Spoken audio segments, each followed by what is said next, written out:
يا جماعة الخير، اللي قاعد يصير مع نادي النصر كارثة.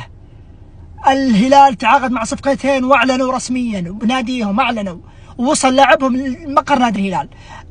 الاهلي وصل الحارس مندي لجدة.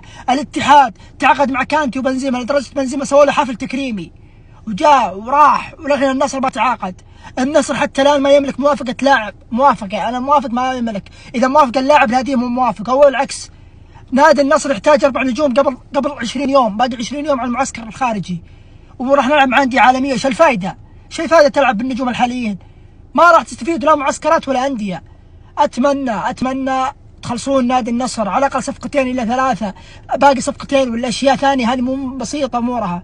أما التأخير هذا حق نادي النصر راح يصير سلبي على الموسم القادم، ومواريها من بدايتها. هذه مواريها، شفتوا المواري هذه راح تشوفونها الموسم القادم.